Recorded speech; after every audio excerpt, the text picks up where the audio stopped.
আসসালামু আলাইকুম প্রিয় ভিউয়ার্স, আশা করি সবাই ভালো আছেন।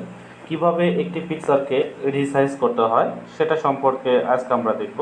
প্রথমেই আমরা চলে যাব আমাদের ফোনের কম ব্রাউজারে। ব্রাউজারে গিয়ে আমরা লিখব পিকচার রিসাইজ। পিকচার রিসাইজ লিখলে একটি অপশন চলে আসবে, পিকচার রিসাইজ। দেখেন এখানে লেখা চলে আসছে যে পিকচার রিসাইজ। আমরা এখানে ক্লিক করলাম।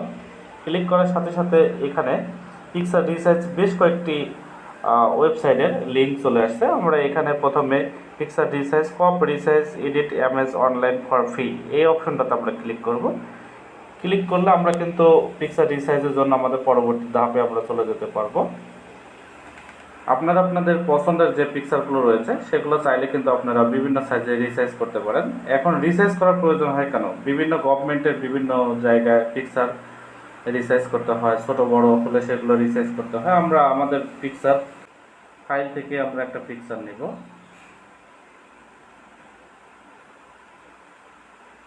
ফাইলে অনেকগুলো পিকচার থাকবে, তার মধ্যে আপনার যে পিকচারটি আপনি রিসাইজ করতে চাচ্ছেন সেই পিকচারটিতে গিয়ে আপনি এই পিকচারটি চাইলে আপনি পিকচারটি রিসাইজ করতে পারেন। ধরুন আমি এই পিকচারটিকে রিসাইজ করতে চাচ্ছি, এজন্য এই পিকচারটিতে ক্লিক করলাম। এখন এই পিকচারটি এখানে চলে আসছে, অলরেডি দেখা যাচ্ছে। এখন এই পিকচারটি কি সাইজ আমার দরকার সেটা আমি দেখব, যে যেখানে পিকচারটি আমার কিন্তু ফোনে চলে আসছে। এখন আমি এই পিকচারটি কতটুকু রাখতে চাচ্ছি সেটা আমার উপর ডিপেন্ড করবে। এখন আমি পুরোপুরি কি এটাকে আমি চেঞ্জ করবো কিনা সেটা এখানে বলা হয়েছে যে 50% আপনি চেঞ্জ করবেন অথবা সম্পূর্ণ কাস্টমাইজ করবেন। আমি সম্পূর্ণ কাস্টমাইজ করব, এই জন্য কাস্টমাইজ সাইজের কথা উল্লেখ করলাম। এরপরে আপনি এখানে রয়েছে লেন্থ এবং হাইট।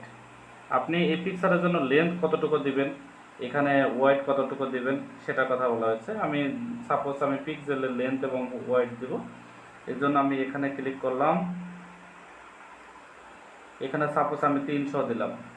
এরপর আমি হাইট কত দিব, হাইটও আমি 300 দিব। দেওয়ার পরে এটা পরবর্তী আমি নিচের দিকে আরও চলে আসবো। আপনারা কিন্তু আপনাদের ফোন থেকে এটা করতে পারবেন, খুব যে বড় সমস্যা হবে তা কিন্তু না, চাইলেই করতে পারবেন।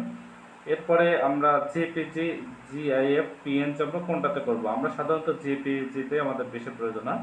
তারপর বলছে জেপিজি পিকচারের কোয়ালিটি কেমন হবে। কোয়ালিটি আমরা বেস্ট কোয়ালিটিতে আমরা করব, এবং কত মেগাবাইট জায়গা আপনার এটা নেবে সেটাও। সাধারণত গভর্নমেন্টের জবের ক্ষেত্রে বিভিন্ন সাইজের কথা উল্লেখ হয়ে থাকে। আমরা 30 মেগাবাইট উল্লেখ করলাম, তো 30 যদি হয়ে থাকে তাহলে আমাদের ভালো হবে।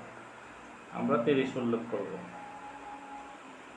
30 দেওয়ার পরে আমরা এখানে লেখা রয়েছে যে I am don't resize my picture, অর্থাৎ আমি এই পিকচারটিকে রিসাইজ করতে চাচ্ছি। এখানে আমি ক্লিক করলাম। ক্লিক করার পর পিকচারটি কিন্তু রিসাইজ হয়ে গেছে। আমি এই পিকচারটিকে যদি ভিউ করতে চাই তাহলে এখানে ভিউ ইমেজে ক্লিক করব। ভিউ ইমেজে ক্লিক করলে কিন্তু আমি পিকচারটি আমি দেখতে পারবো যে আমি পিকচারটিকে রিসাইজ করছি। আপনারা আপনাদের ফোন থেকে রিসাইজ করতে পারবেন।